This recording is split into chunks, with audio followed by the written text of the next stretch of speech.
Hello everybody, my name is Daniel Romero and I am presenting Lab 4 your second hat part 1. In this presentation, I will demonstrate network enumeration and vulnerability scanning on Kyoctris 2 and Metasploitable 2 using NetTop, WhatsApp and Nexus.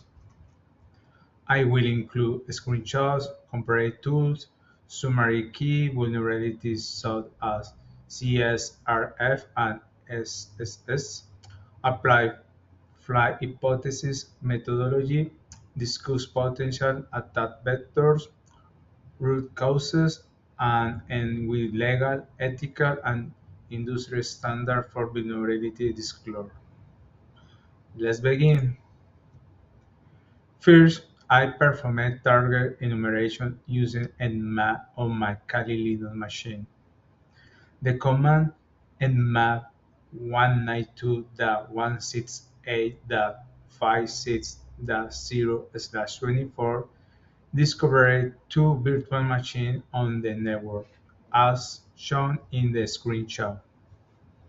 The targets are 192.168.56.103, which is Kyoctris 2, and 192.168.56.104 is for Metasploitable 2. This step allowed me to identify lighthouse and prepare for deeper scanning. I conducted a comprehensive scan on Kyoctris 2 using the command nmap-s capital B dash S capital C dash capital O dash P dash dash capital A 192.168.56.103. The results revealed open ports including 80 for an outdated Apache web server, 22 for SSH, and 3306 for MySQL. These findings indicate legacy software that is likely vulnerable. For Metasploitable 2, I use the same intensity nmap command. The scan identified numerous open ports and services, such as FTP, Samba, and multiple web services, a classic intentionally vulnerable machine with a large attack surface. Next, I ran need2 against Kyoctris 2 with the command need2-h 192.168.56.103. The tool identified outdated Apache version, missing security headers, and potential directory listings, common server misconfigurations.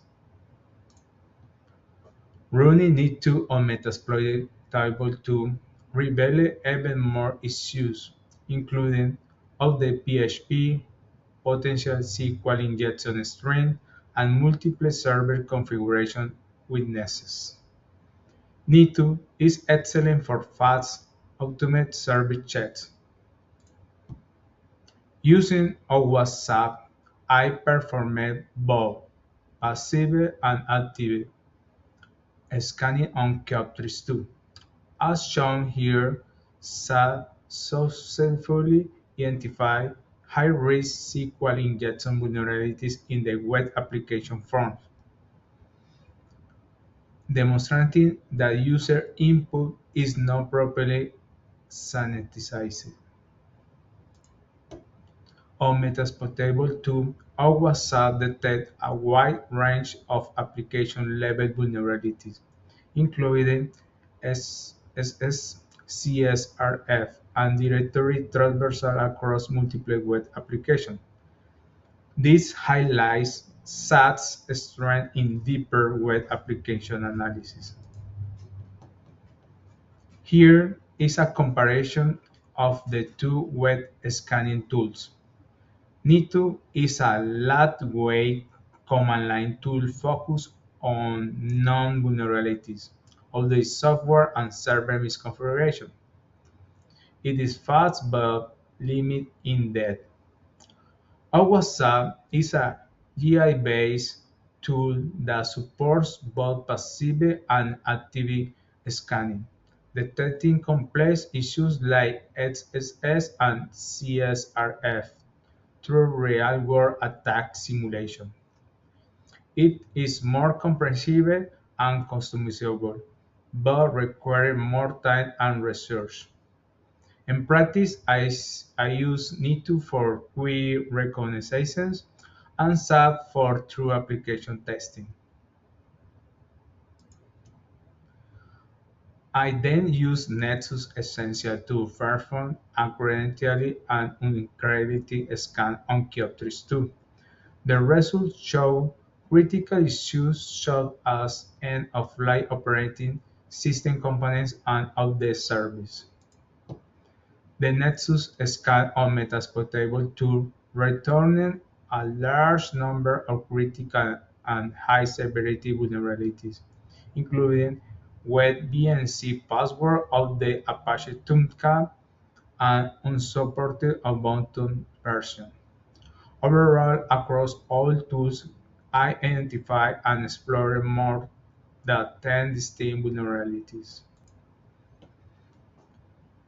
Two common web vulnerabilities detected were CSRF and XSS. The first is cross-site requests forgery.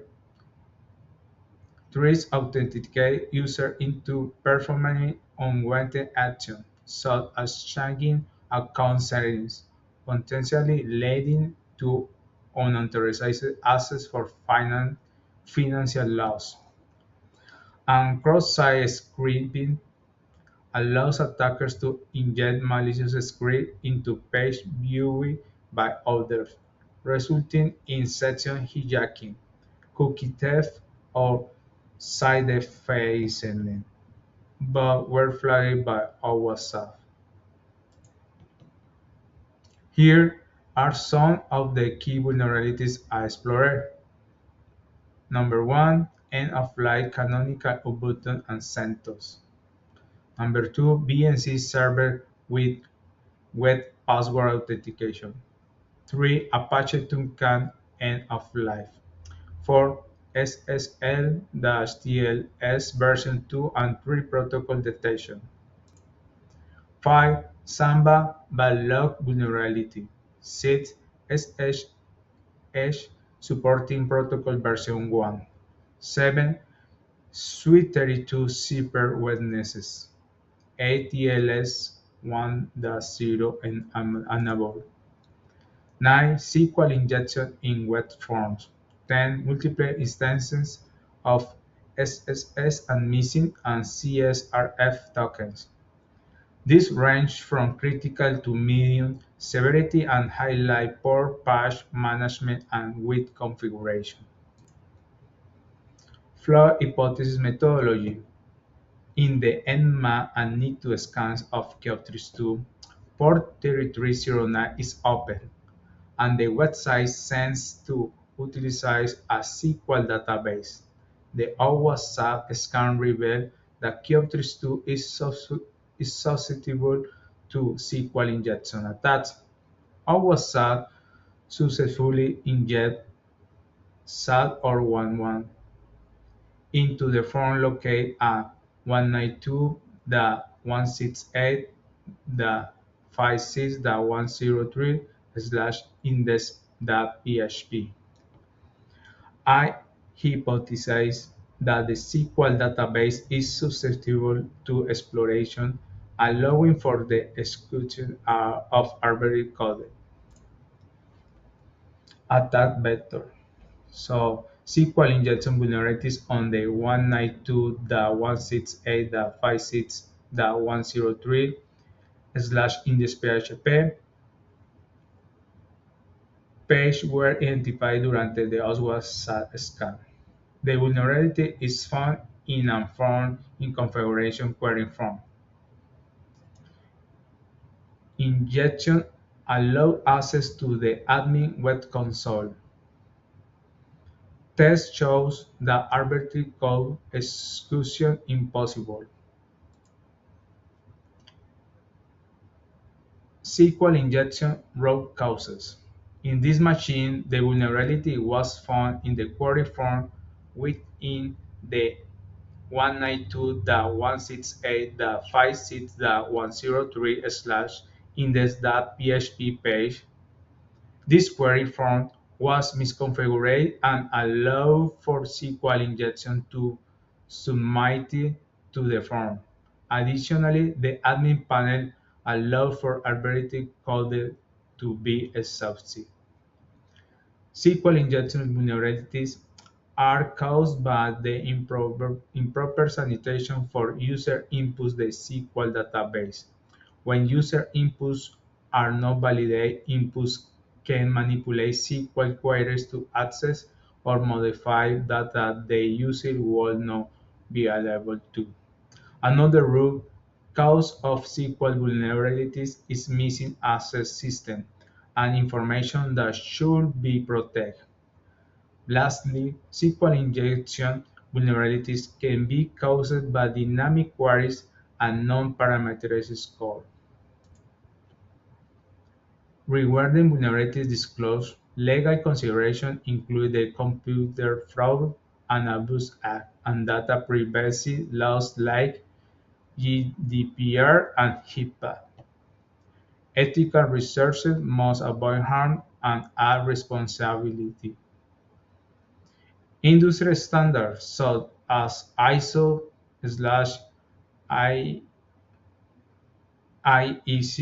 29147 promote coordinated disclosure. My recommendation is to privilege disclosure to the vendor first and only go public after a reasonable period, typical 90 days. If no patch is released, this balances use protection with giving my lenders time to fix issues. Thank you.